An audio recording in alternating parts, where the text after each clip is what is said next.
Bienvenue dans Sacred Library, le ground zero pour les leaders souhaitant bâtir une business alignée avec un rythme qui est enfin délicieux sans laisser les distorsions émotionnelles détourner leur momentum et leur direction.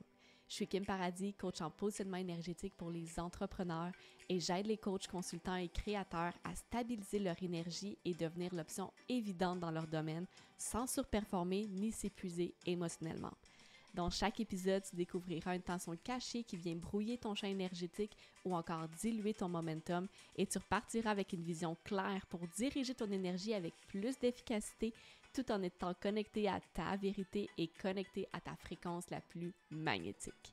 Bienvenue à un nouvel épisode de Sacred Library. Aujourd'hui, on aborde le sujet chaud d'un soul-led business. Donc, une business en alignement réel.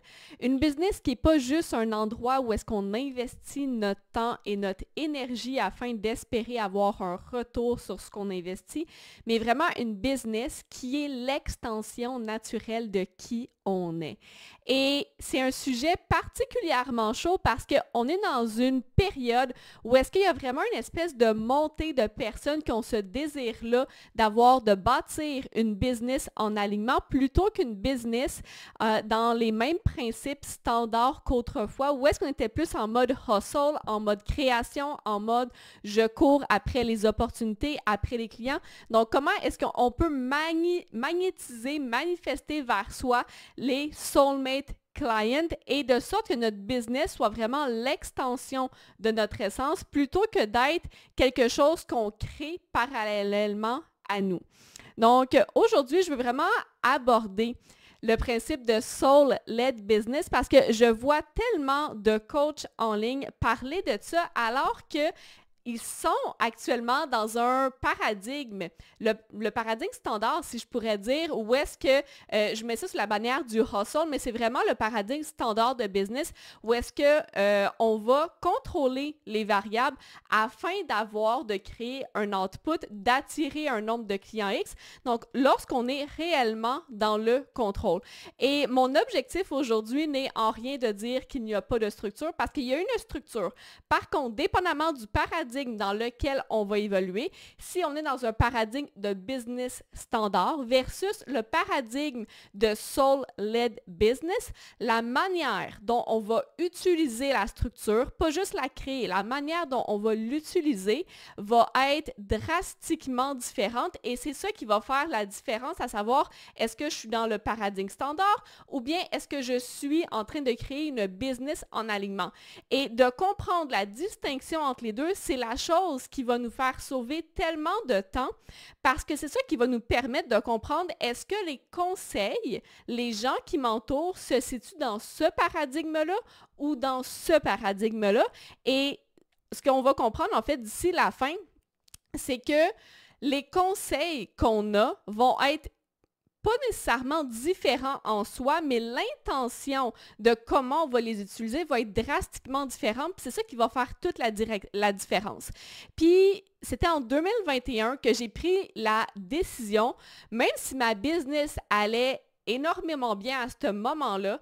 J'ai eu beaucoup de fluctuations au fil des années de passer au travers une espèce de up, de gros high énergie où est-ce que j'étais capable de deliver à des gros creux où est-ce que j'étais juste fatiguée constamment par ma business jusqu'au point où est-ce que je me suis rendu compte que, OK, il faut que je redéfinisse comment est-ce que je vais faire ça.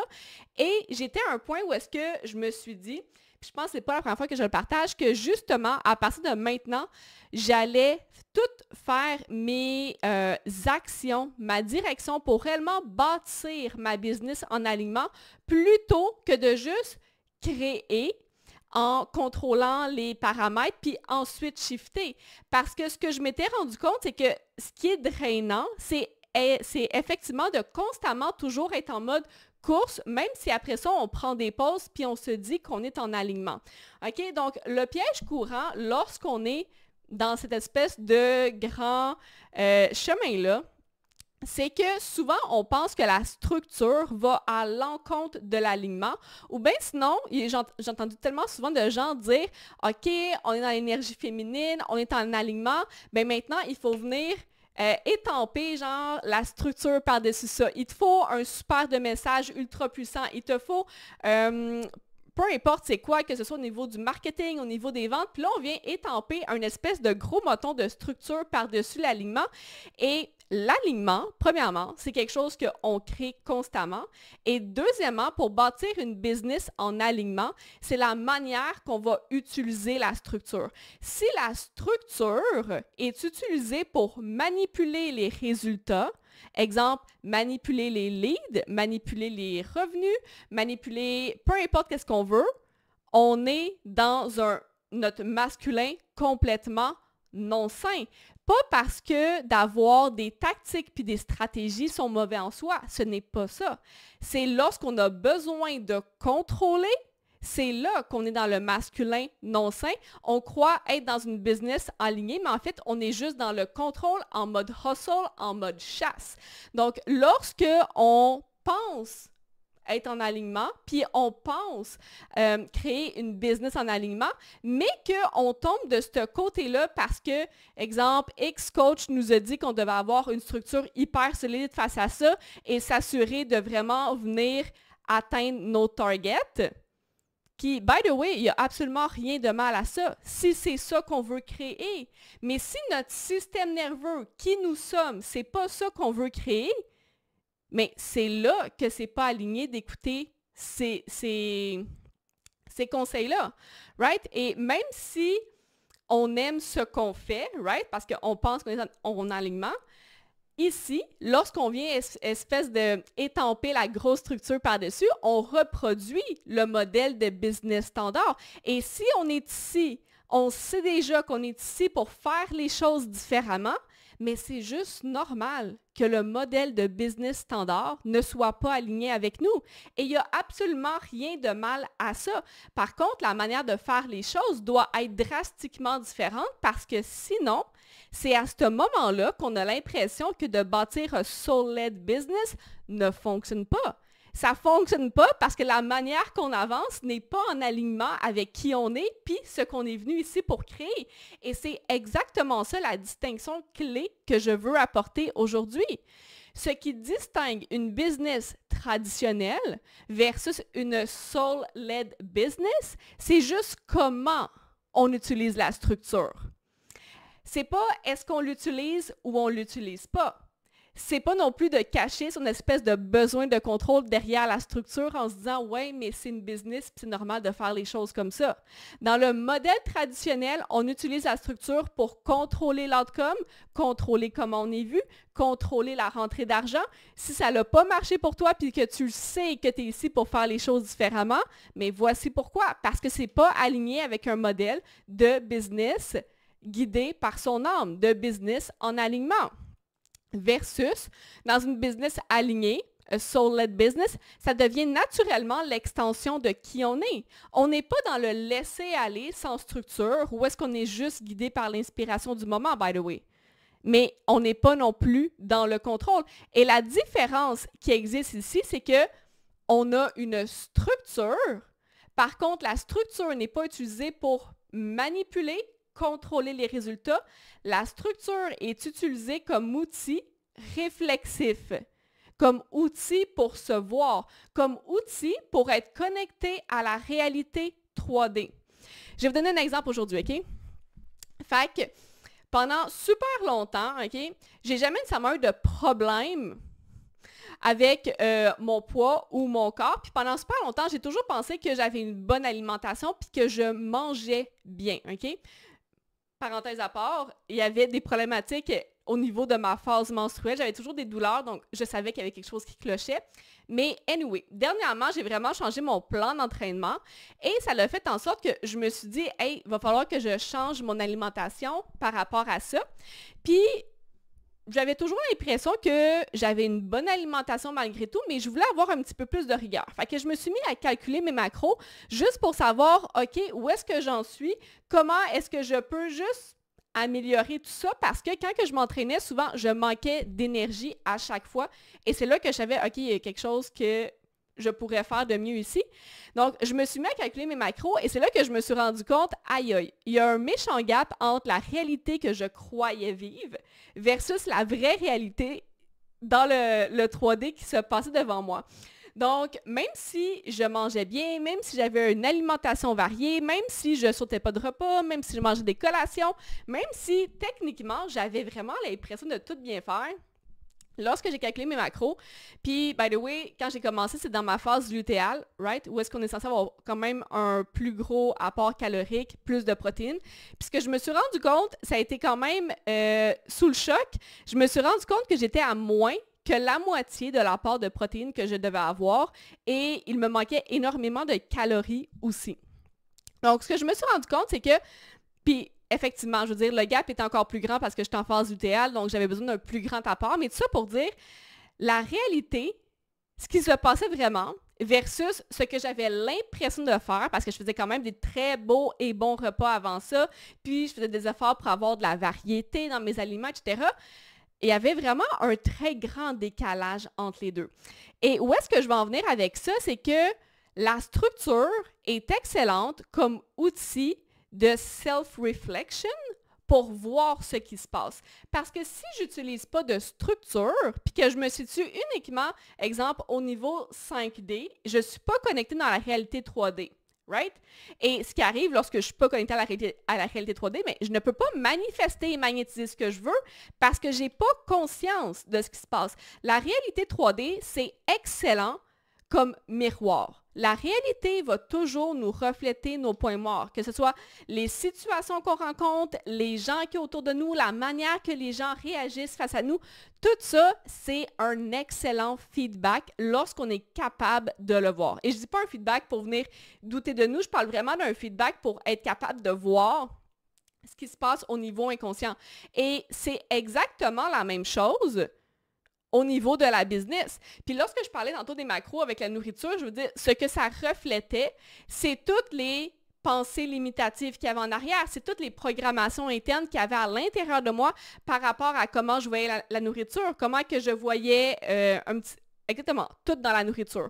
Donc, lorsque je parle d'utiliser la structure dans une soul-led business, ça veut dire que la structure n'est pas utilisée pour contrôler les variables puis s'assurer d'atteindre X ou whatever. La structure est utilisée pour faire en sorte que je sais de manière constante les actions que je pose. Et lorsque je suis capable de suivre ma structure ou lorsque j'ai de la résistance à suivre une structure, je suis capable de self-reflect puis de regarder ce qui se passe à l'intérieur de moi.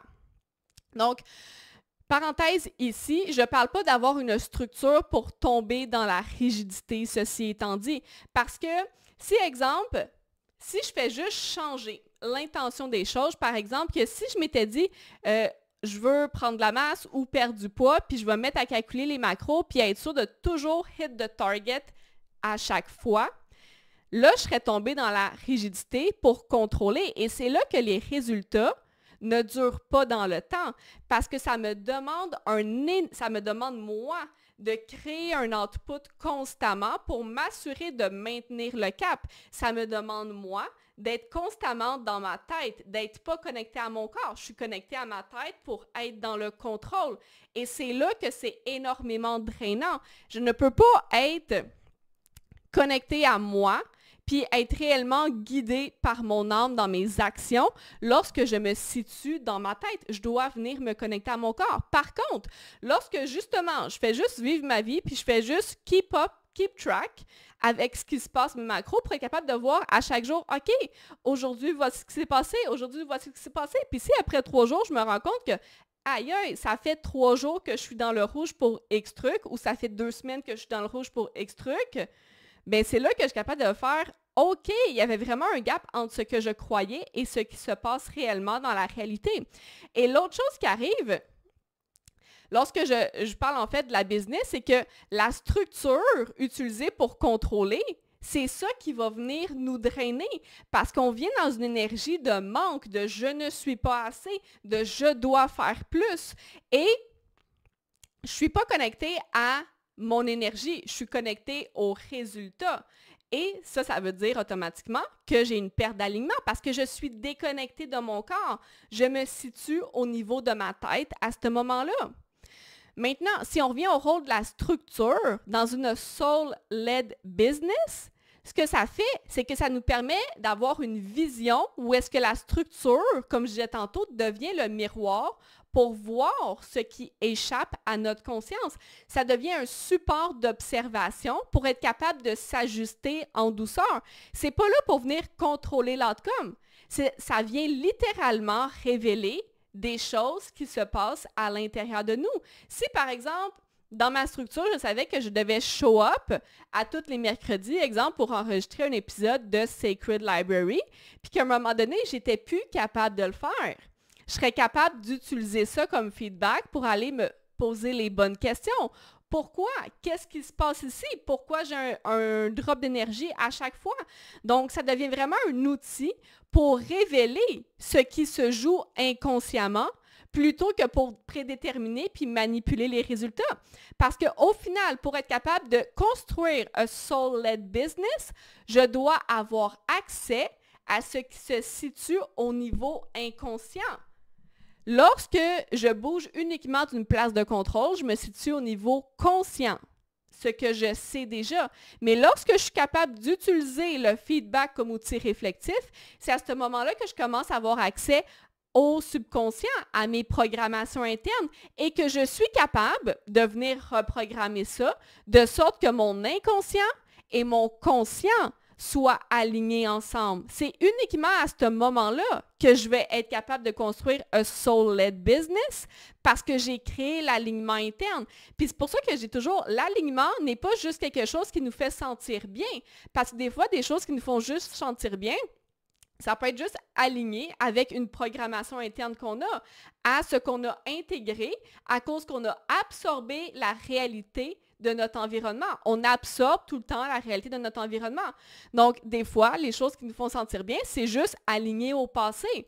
Mais pour construire un soul-led business, ça implique d'avoir fait le ménage et de s'être détaché de tout ce qu'on a absorbé par le passé pour être capable de venir se connecter à notre higher self, à qui on est réellement, pas juste d'un point de vue conscient, pas juste les programmations qu'on a, mais réellement à qui on est dans notre entièreté.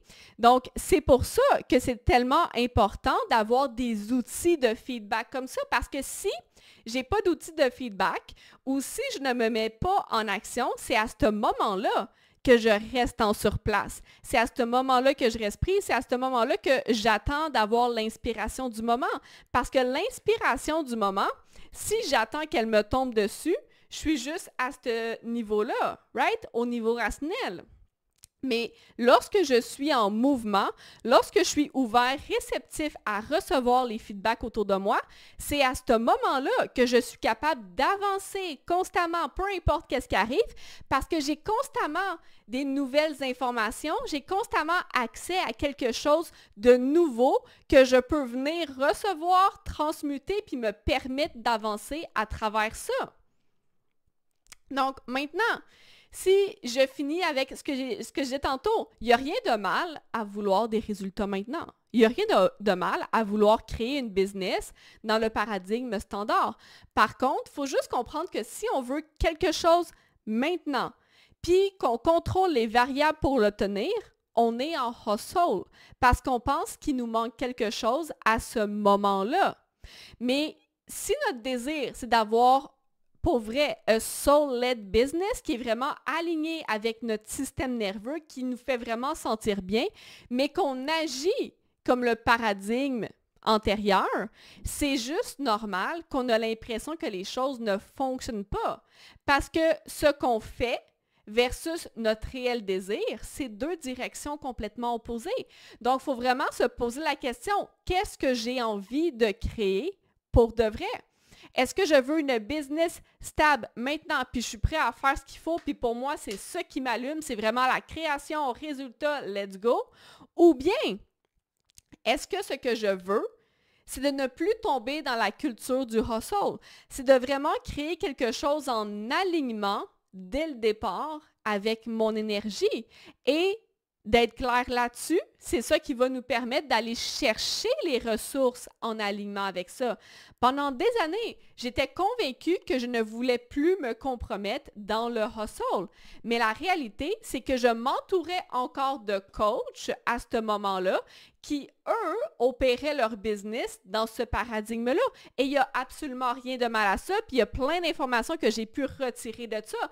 Par contre, c'est pas ça qui m'a permis de créer la business en alignement que je voulais réellement avoir. Right? Donc, la réalité, lorsqu'on construit un soul-led business, c'est normal que les résultats n'arrivent pas dès le départ, surtout quand on a été programmé par le passé pour travailler dans l'énergie du hustle pendant tellement longtemps, parce que notre programmation interne n'est pas alignée avec la réalité qu'on veut créer. Donc, on doit passer par la phase de déconditionnement pour venir s'aligner à ce qu'on veut en premier. Puis ça aussi, ça prend du temps. Juste comme le fait que bâtir un soul-led business, comme je disais tantôt, c'est de venir aligner ce qui se passe au niveau inconscient en se déconditionnant de notre programmation interne avec ce qui se passe au niveau conscient, c'est de venir aligner les deux ensemble. Donc, pour être capable de créer un soul-led business, je dois en premier lieu avoir maîtrisé l'art de venir créer mon alignement interne. Parce que si juste ça, c'est pas tout à fait maîtrisé, bien c'est normal qu'il y ait un décalage dans la création d'une business en alignement parce qu'on est comme entre deux paradigmes. Celui où est-ce qu'on refuse de tomber dans le contrôle puis l'espèce de manipulation des variables versus l'autre côté où est-ce qu'on n'a pas encore tout à fait maîtrisé l'art de créer l'alignement interne de sorte que ça se reflète dans notre business. Right? Donc, au final, s'il y a une chose à se rappeler aujourd'hui, c'est vraiment de comprendre que ce n'est pas la structure qui est le problème, c'est l'intention derrière et comment on choisit d'avancer. Mais la première chose, ça va toujours rester de déterminer qu'est-ce qui est le plus important pour moi, qu'est-ce que j'ai réellement envie de créer. Et avec ça, on va être capable de prendre les bonnes décisions qui vont nous permettre d'avancer le plus vite possible. Parce que c'est pas vrai qu'il y en a un des deux qui est plus rapide que l'autre. La différence, par contre, c'est que dans le paradigme de business traditionnel, il y a énormément de personnes qui sont passées par là. Il y a énormément de coachs, de mentors, il y a énormément de tactiques, de stratégies, il y a énormément d'informations pour créer ça. À l'inverse, lorsqu'on parle d'un soul-led business, il n'y a pas autant de personnes qui sont passées par là, de personnes qui ont réussi. Il y a beaucoup de gens qui sont en mode exploration. Il y a beaucoup d'informations qui sont divergentes à ce moment-là. Donc, c'est normal qu'il y a beaucoup de gens que ça semble prendre plus de temps, simplement parce qu'ils n'ont pas encore toutes les ressources nécessaires pour savoir comment le faire. Mais ce n'est pas parce qu'il n'y a personne qui sont capables de le faire. C'est juste qu'il y a beaucoup de gens qui se proclament soul-led business alors qu'ils sont plus dans l'ancien paradigme. Donc, lorsqu'on a des ressources qui ne fit pas nécessairement avec ce qu'on veut créer, ben c'est normal qu'on a l'impression que c'est peut-être overwhelming ou qu'il n'y a pas de ligne directe. Mais à la base, les deux vont demander de la constance, les deux vont demander de la discipline et les deux vont demander de développer des habiletés qui sont différentes à la base. Maintenant, si ce que je viens de partager fait résonner quelque chose que tu n'arrivais pas à formuler, c'est peut-être un signe que ton champ vibratoire porte encore des traces non digérées qui limitent ta puissance ou encore viennent altérer ton signal énergétique. Si tu souhaites recevoir du support pour raffiner ton énergie et transmuter les résidus émotionnels afin de devenir l'option évidente pour des clients premium tout en respectant ton énergie et ton rythme interne, je t'invite à m'écrire pour recevoir le lien d'application pour travailler ensemble.